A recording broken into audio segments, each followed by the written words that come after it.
அனைவருக்கும் வணக்கம். நடக்கக்கூடிய 2026க்கான சட்டமன்ற தேர்தலில் இதுவரைக்கும் இல்லாத அளவுக்கு நாம் தமிழர் கட்சிக்கு ஆதரவு பெருகிட்டே வருது. அதுலயும் குறிப்பா இதுவரைக்கும் பெரிய பெரிய கட்சிகளான திமுக, அதிமுகவுக்கு தான் சினிமா துறையில இருந்து நிறைய பேர் ஆதரவு தெரிவிச்சிருக்காங்க. முதல் முறையாக நாம் தமிழர் கட்சிக்கு வெளிப்படையாகவும் சரி, மறைமுகமாகவும் சரி சில நபர்கள் சினிமா துறையில இருந்து ஆதரவு தெரிவிச்சிருக்காங்க. அவங்க யாரு, என்ன மாதிரி ஆதரவு தெரிவிச்சிருக்காங்கன்னு பார்ப்போம். அதே நேரத்தில் அண்ணன் சீமான் அவர்கள் காரைக்குடி சட்டமன்ற தொகுதியில நிற்கிறாங்க. அந்த காரைக்குடி தொகுதியை எப்படியாவது அண்ணன் சீமான் அவர்கள் வென்று சட்டமன்றத்துக்குள்ள போய் நிறைய பேர் நம்ம எதிர்பார்த்துக்கிட்டு இருக்கோம். அந்த சூழ்நிலையில 18ஆம் தேதியிலிருந்து 21ஆம் தேதி வரைக்கும் தேர்தல் பிரச்சாரம் இங்க நடந்துகிட்டு இருக்கு. அதுல ஒட்டுமொத்த தமிழ்நாட்டில இருந்தும் நிறைய பேர் அங்க தேர்தலில் பரப்புரைக்கு அண்ணன் சீமான் அவர்களுக்காக வரதாக இருந்தாங்க. அங்க இருக்கக்கூடிய இப்போதைய கள நிலவரம் என்ன அப்படிங்கிறத பற்றியும் இன்னைக்கு ஆனந்தன் டாக்ஸ் வலைவலியில மிக தெளிவா பார்ப்போம். அரசியல்ல நீங்க தலையிடலனா கட்டாயம் அரசியல் உங்க வாழ்க்கையில தலையிடும். நாம் தமிழர் கட்சிக்கு ஆதரவு தெரிவித்த முதலாவதாக சினிமா துறையில இருந்து ஆதரவு தெரிவித்த ஒரு நபராக யாரை பார்க்குறோம் அப்படின்னா அண்ணன் சேரன் அவர்கள். உங்களுக்கு தெரியும், இவர் ஒரு நடிகர் மட்டும் இல்லை, ஒரு இயக்குனரும், அதுபோக அண்ணன் சீமான் அவர்களுக்கு ஒரு நெருங்கிய நண்பராகவும் திகழக்கூடியவர் தான் இவர். ஏன்னா ரொம்ப தோஸ்த் ஃப்ரெண்டுன்னு சொல்லலாமே, அந்த அளவுக்கு அண்ணனோட நெருங்கியவர். ஏன்னா மண் சார்ந்த திரைப்படங்கள் எடுக்கிறதுனால ரெண்டு பேருக்கும் ஒத்து போயிடும். இப்போ இப்படி இருக்கக்கூடிய அண்ணன் சேரன் அவர்கள் இதுவரைக்கும் இதற்கு முன்னாடி நடந்த தேர்தல் எல்லாத்திலையும் மௌனமா இருந்தவர். இந்த 2026 இந்த சட்டமன்ற தேர்தலில் நாம் தமிழர் கட்சி எப்படியாவது இருக்கக்கூடிய 234 வேட்பாளர்களும் சட்டமன்றத்துக்குள்ள போயிடணும், அதுலயும் இன்னும் குறிப்பா இன்னும் அதிகப்படியான எண்ணிக்கையில இந்த நபர்கள்லாம் போயிடணும்னு அண்ணன் சேரன் அவர்கள் ரொம்ப விரும்புறாங்க. அதுல டெய்லி ஒரு மெசேஜ். இந்த தேர்தல் ஆரம்பிச்சதும் போதும் இந்த பரப்புரையில இன்னைக்கு இடும்போனம் கார்த்தி அவர்கள் ஒரு பரப்புரைக்கு போயிருக்காருன்னா அந்த புகைப்படத்தை பதிவு பண்ணி பாருங்க, இப்படிப்பட்ட ஒரு ஒழுக்கமான, இப்படிப்பட்ட ஒரு நேர்மையான, இப்படிப்பட்ட ஒரு எளிமையான பிள்ளைகள் வாக்கு கேட்கறாங்க அப்படிங்கிற மாதிரி அவருடைய ஃபேஸ்புக்கு, அதாவது ஃபேஸ்புக்கு இல்லைன்னா எக்ஸ் வலைதளம், இதுகளில் சமூக வலைதளங்களில் அவர் பதிவு பண்ணிட்டே வராப்புல. நேற்று ஒரு பதிவு பண்ணியிருக்காப்புல. அதுதான் எனக்கே உண்மையிலேயே பேரதிர்ச்சியாக இருந்துச்சு. என்ன அப்படின்னா, ஆதரவு தெரிவிக்கிறதுன்னு ஒன்று இருக்கு, சில நபர்களை அட்டாக் பண்ணுறதுன்னு ஒன்று இருக்கு. அண்ணன் சேரன் அவர்கள் விஜயை நேரடியாகவே அட்டாக் பண்ணியிருக்காங்க. எந்த மாதிரி அப்படின்னு கேட்டிங்கன்னா, 50 வருஷமா இந்த தேர்தல் காலத்தில் நாங்கள் தோல்வி தான் அடைஞ்சிக்கிட்டு இருக்கோம். மக்களாகிய நாங்கள் திமுக, அதிமுக ரெண்டு பேரும் மாறி மாறி ஆண்டு மக்களுக்கு தோல்வி தான் வந்துகிட்டு இருக்கு. மக்களுக்கு எந்த ஒரு நலனும் இல்லை. இந்த இடத்துல நாம் தமிழர் கட்சி கடந்த ஒரு 15 வருடங்களுக்கு மேலாக மக்களோட பிரச்சனைகள் எல்லாத்துலயுமே தொடர்ச்சியா களத்துல நின்று போராடிட்டு வந்திருக்க இந்த நாம் தமிழர் கட்சி படிப்படியா வளர்ந்து வந்துகிட்டு இருக்க இந்த வேளையில சினிமா துறையில இருந்து நீங்க வந்திருக்கீங்க. உங்களுக்கு ஒன்னு டிஎம்கே, இன்னொன்னு நான் தான். அதாவது திமுகவுக்கு உங்களுக்கு என்ன பிரச்சனைன்னு தெரியல, இதுல நான் தான் டிஎம்கேக்கு மாற்றுன்னு சொல்லி நீங்க கேக்குறீங்க. சினிமா வசனம் போல நீங்க பேசிட்டு இருக்கீங்க. இது நீங்க இது வரைக்கும் மக்களுக்கு எந்த பிரச்சனை இல்லை, மக்களோட மக்களாக நீங்க நின்றுருக்கீங்க அப்படின்னு நேரடியாகவே விஜய் அவர்களை அண்ணன் சேரன் அவர்கள் நேரடியாக கேட்டிருக்காங்க. அதனால இந்த தேர்தலில் மக்கள் உங்களை நம்ப மாட்டாங்க, உங்களுக்கு இது தேவையில்லாத வேலை அப்படின்னு நேரடியாகவே சேரன் அண்ணன் அவர்கள் கொடுத்து, அதனால நாம் தமிழர் கட்சிக்கு இந்த தேர்தலில் நீங்க வாக்கு செலுத்தணும் அப்படின்னு கேட்டிருக்காங்க. முதல்ல அண்ணன் சேரன் அவர்களுக்கு நம்ம நன்றியை தெரிவிச்சுக்கிறோம். ஏன்னா இந்த அளவுக்கு கட்சா தொடர்ச்சியா அண்ணன் பண்ணிட்டு இருக்காங்க. நாங்க அண்ணன் கேட்கறது, எப்படியாவது தயவு செஞ்சு ஒரு நாள் காரைக்குடிக்கு அண்ணன் சீமான் அவர்களோட நேரடியாக நின்றுட்டீங்கன்னா ஒட்டுமொத்த நாம் தமிழர் உறவுகளும் தமிழ் தேசியவாதிகளும் நிறைய பேர் உங்களை இன்னும் கொஞ்சம் நாங்கள் தூக்கி வச்சு கொண்டாடுறதுக்கு வசதியா இருக்கும். அதனால உங்கள் நேரங்கள் கிடைக்கக்கூடிய நேரத்தில் ஒரு நாள் நேரடியாக அண்ணன் சீமான் அவர்களோட ஒரு இடத்துல பரப்புரை செஞ்சீங்கன்னா மிக்க உதவியா இருக்கும். அடுத்ததாக பாடகி சுசித்ரா அவர்கள். உங்களுக்கு எல்லாருக்குமே தெரியும், இவங்க அப்பப்போ சின்ன சின்ன சர்ச்சைகள்ல மாட்டுவாங்க. 100க்கும் மேற்பட்ட பாடல்கள் பாடியிருக்காங்க.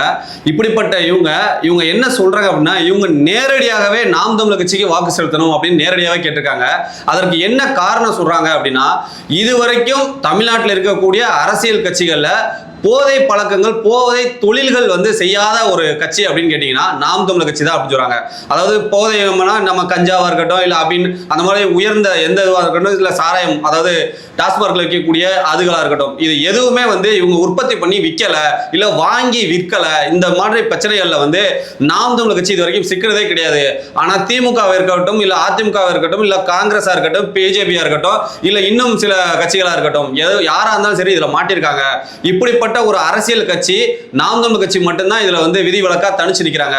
இந்த கட்சி இந்த தேர்தலில் ஆட்சி அதிகாரத்துக்கு வரணும் அப்படின்னு நான் விரும்புறேன். அதனால நாம் தமிழர் கட்சிக்கு எல்லாரும் வாக்கு செலுத்துவோம் அப்படின்னு சொல்லிட்டு அவங்க கேட்டிருக்காங்க. அவங்களும் தன்னுடைய ஆதரவை தெரிவிச்சிருக்காங்க. அதனால அக்கா சுசித்ரா அவர்களுக்கு நாம் தமிழர் கட்சி சார்பாக மனமார்ந்த நன்றிகளை தெரிவிச்சுக்கிறோம். அடுத்ததாக பக்ஸ் அப்படின்னு சொல்லக்கூடிய பெருமாள் பகவதி அவர்கள் தான். உங்களுக்கு தெரியும், இவர் வந்து நடுவில் கொஞ்சம் பக்கத்தை காணா பிச்சைக்காரன், இந்த சூதுகவும் படத்தில் கூட ஒரு சின்ன கேரக்டர் பண்ணியிருப்பாப்புல.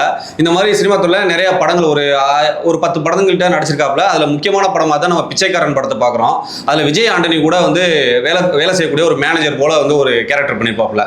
இவர் என்ன சொல்றாரு அப்படின்னா, மக்களாகிய நம்மகிட்ட இருக்கக்கூடிய ஒரு பெரிய செல்வாக்காக ஒரு ஆயுதமே வந்து வாக்கு மட்டும்தான். இந்த வாக்கை வந்து நம்ம நேர்மையான அரசியல் கட்சிக்கு வாக்கு செலுத்தணும். இதை வந்து பணத்திற்காக விலைக்கு வந்து நம்ம வித்துறக்கூடாது அப்படின்னு சொல்லியிருக்காரு. உண்மைங்க. இதை தான் நாம் தமிழர் கட்சி அண்ணன் சீமான் அவர்களும் தொடர்ச்சியாக மேடையில் சொல்லிட்டு வரோம். நீங்க ஓட்டு போடுங்க, உங்களுக்கு யாரு சரியானவங்க யாரு தவறானவங்க, யாரு இந்த மண் சார்ந்து மக்கள் சார்ந்து மொழி சார்ந்து நம்ம கலாச்சாரம் சார்ந்து யாரெல்லாம் உங்களுக்கு நேர்மை நிற்கிறாங்களோ அவங்களுக்கு வாக்கு செலுத்துங்க. அதை விட்டுட்டு தேர்தல் வந்துருச்சு அப்படின்னா இலவச திட்டங்களை வந்து அறிவிக்கிறதோ இல்ல கவர்ச்சிகரமான திட்டங்களை அறிவிக்கிறதோ இல்ல 500 1000 2000 கொடுத்து ஓட்டுக்கு வந்து காசு கொடுத்து ஓட்டு வாங்குறதையோ வந்து மக்கள் அவர்களுக்கு வந்து வாக்கு செலுத்திட கூடாது அப்படின்னா தேர்தல் ஆணையம் சொல்லுது. அதை நாம் தமிழர் கட்சி நிர்வாகிகளும் அண்ணன் சீமான் அவர்களும் எல்லாருமே மக்களாக எல்லாருமே வந்து அதை தான் நம்ம வந்து சொல்லிட்டு வந்துகிட்டு இருக்கோம். அதனால தயவு செஞ்சு அந்த மாதிரி பண்ணிடாதீங்கன்னு கேட்டுக்கிட்டது நான் இல்லைங்க, ஒரு சினிமா துறையில் இருக்கக்கூடிய ஒரு நடிகர் கேட்டிருக்காரு. அதன் மூலியமா அவர் என்ன சொல்ல வராரு அப்படின்னு கேட்டீங்க அப்படின்னா, மறைமுகமாக தான் அவர் சொல்றாரு நாம் தமிழர் கட்சிக்கு வாக்கு செலுத்துங்க அப்படின்னு. ஏன்னா உங்களுக்கு தெரியும், திமுக காசு கொடுத்தா ஓட்டு கேட்கிறான், அதிமுக காசு கொடுத்தா வாக்கு கேட்கிறான், அதுல இருக்கக்கூடிய கூட்டணி கட்சிகளும் அவங்க கொடுக்குற காசை வாங்கி இவன் மக்களுக்கு கொடுக்குறான். அப்படி இருக்கும்போது அப்ப யாருமே மாற்று இல்ல, அதனால நாம் தமிழர் கட்சிக்கு வாக்கு செலுத்துங்கன்னு கேட்டிருக்காரு. அவர்களுக்கும் நம்ம ஒரு நன்றியை தெரிவிச்சுக்கிறோம். சீ தமிழ் தொலைக்காட்சியில ஒரு பிரபலமான நிகழ்ச்சி தாங்க சொல்வதெல்லாம் உண்மை. அதை ஒருங்கிணைச்சவங்க யாரு அப்படின்னு நான் சொல்ல தேவையில்லை, உங்க எல்லாருக்குமே தெரியும். லட்சுமி ராமகிருஷ்ணன் அவர்கள் தான். அவங்களுடைய பூர்வீகம் வந்து கேரளாவை சேர்ந்தவங்க. அதனால அவங்க அந்த இயற்கை சூழல் சார்ந்து இருப்பாங்க இல்லையா, மரங்கள் செடி கொடி அந்த நீர்நிலைகள் இதெல்லாம் வந்து பராமரிக்கக்கூடிய, இதெல்லாம் வந்து அடுத்த தலைமுறைக்கு அப்படியே கடத்தக்கூடிய ஒரு அரசியல் கட்சி யாரு, அவங்களுக்கு வாக்கு செலுத்துங்க அப்படின்னு சொல்லியிருக்காங்க. இது வரைக்கும் திமுக 50 வருஷம் இருந்திருக்காங்க, அதிமுக நம்ம மறுபடியும் அதே சொல்ல தேவையில்லை. அவங்களே வந்து வெளிப்படையா வந்து நாம் தமிழர் கட்சின்னு சொல்லல, நீர்நிலைகளை மரம் செடி கொடிகளை வளர்க்கக்கூடிய ஒரு அரசியல் கட்சிக்கு பண்ணுங்க அப்படின்னு சொன்னதுனால பளிச்சு நமக்கு வந்து தெரியுது அது நாம் தமிழர் கட்சிக்கு தான் அப்படின்ட்டு. இவங்க மட்டும் இல்லைங்க, அப்படியே நடிகை ரேவதி அவர்கள் உங்களுக்கு நல்லா எல்லாருக்குமே தெரியும், தேவர் மகன் படத்தில் நடிச்சவங்க. அவங்களும் அதே அவங்களோட சொந்த ஊர், அதே போல கேரளா. அவங்களும் அந்த இயற்கை சார்ந்தா இருக்காங்க. அவங்களும் இதே வார்த்தையை தான் சொல்றாங்க, மரம் செடி கொடி நடக்கூடியவங்க, அந்த மாதிரி அதன் மீது அக்கறை கொண்ட அந்த அரசியல் கட்சிக்கு நீங்க வாக்கு செலுத்துங்க அப்படின்னு. ஏன்னா 2 பேருமே கேரளால இருந்து வந்ததுனால அந்த கேரளா அப்படின்னு நம்ம சொன்னாவே அங்கே எப்படி ஒரு பசுமையான ஒரு பச்சை பசேர்னு இருக்கக்கூடிய நீர்நிலைகள் எப்படி இருக்குன்னு உங்க எல்லாருக்குமே தெரியும்.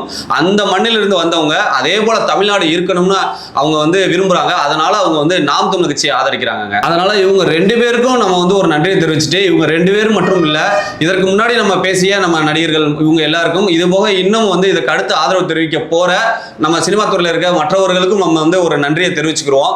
இதற்கு அடுத்தபடியாக காரைக்குடி சட்டமன்ற தொகுதியில் அண்ணன் சீமான் அவர்கள் எப்படியாவது எம்எல்ஏவாகி உலக போயிடணும் அப்படிங்கிறது தான் நம்ம எல்லாரோட ஒட்டுமொத்த கனவும் இருக்குது. முதல் வெற்றி அண்ணன் சீமான் அவர்களோட வெற்றி அப்படிங்கிறதெல்லாம் நம்ம வந்து எதிர்பார்த்துக்கிட்டு இருக்கோம். அப்படி இருக்கக்கூடிய இதில் இன்னும் 4 நாட்கள் மட்டும்தான் பிரச்சாரத்துக்கு இருக்கு. அதனால இன்னைக்கு 18ஆம் தேதி 19 20 21 இந்த 4 நாட்கள்ல மாணவர் பாசறை 18ஆம் தேதியும் 19ஆம் தேதியும் 2000க்கும் மேற்பட்ட நபர்களை வந்து அங்கே காரைக்குடியில் ஒருங்கிணைச்சு அவர்கள் வந்து பிரச்சாரம் பண்றாங்க. அண்ணன் சீமான் அவர்களும் தமிழ்நாடு முழுக்க பிரச்சாரத்தை முடிச்சுட்டு இன்னைக்கு காலையில இருந்து காரைக்குடி சட்டமன்ற தொகுதியில அங்க இருக்கக்கூடிய ஒவ்வொரு முக்கியமான பகுதிகளில் ஃபுல்லா, அதாவது கிராமங்கள் உள்பட அடக்கி அதுல கொஞ்சம் பெரிய ஊர்களில் வந்து வாகன பரப்புரையும் இன்னும் கொஞ்சம் பெரிய ஊர்களில் 2 இடங்கள்ல வந்து பொதுக்கூட்டத்தையும் அண்ணன் சீமான் அவர்கள் வந்து ஏற்பாடு பண்ணியிருக்காங்க. மற்ற அங்க இருக்கக்கூடிய இந்த 2000 பேர் எப்படின்னா ஒரு 50 பேரா ஒவ்வொரு கிராமத்திலேயே பிரிச்சு விட்டு அவங்க எல்லாருமே அங்கங்கே போறது மாதிரியும் அவர்களுக்கு மண்டபங்களும் சரி நம்மளுடைய பணிமனையில இருந்து நம்மளுடைய நோட்டீஸ் அந்த வாகனங்கள் எல்லாருமே ஏற்பாடு பண்ணியிருக்காங்க. உணவு முதற்கொண்டு அவங்க எல்லாருக்குமே தயார் செஞ்சு ரொம்ப, அதாவது நம்ம இடைத்தேர்தல் பார்த்துருப்போம்ல, இடைத்தேர்தலில் எப்படி நாம் தமிழர் கட்சி அணுகுமோ அதே போல இந்த 4 நாட்கள் மட்டும் அண்ணன் சீமான் அவர்களுக்காக காரைக்குடி சட்டமன்ற தொகுதியில் ஏற்பாடுகள் செஞ்சிருக்காங்க. வரக்கூடியவங்க வந்து தங்கிக்கலாம், அவங்களுக்கு உணவு எல்லா விஷயங்களும் வந்து ஏற்பாடு செஞ்சிருக்காங்க. நம்ம அங்கே போறோம், 4 நாட்கள் அண்ணனுக்காக பிரச்சாரம் பண்றோம், அதற்கப்புறம் போறோம். இப்போ கூட ஹேஷ்டாக், அதாவது எங்களுக்காக அண்ணன் அண்ணனுக்காக நாங்க அப்படின்னு ஒரு ஹேஷ்டாக் கூட இப்போ வந்து ட்ரெண்ட் ஆகிட்டு இருக்கு. அந்த அளவுக்கு அண்ணன் சீமான் அவர்கள் மீது அன்பு வச்சு காரைக்குடியில உறுதியா வெல்லணும், அங்கே யாரு நின்றாலும் சரி அவங்க எல்லாரை விட அதிகப்படியான வாக்குகளை அண்ணன் சீமான் அவர்கள் வென்று இந்த தடவை உறுதியா சட்டமன்றத்துக்குள்ள போகணும் அப்படின்னு ஒட்டுமொத்த தமிழர்களாகிய எல்லாருமே விரும்பிட்டு இருக்காங்க. அதோட சேர்த்து நாங்களும் வந்து விரும்புறோம். நன்றி.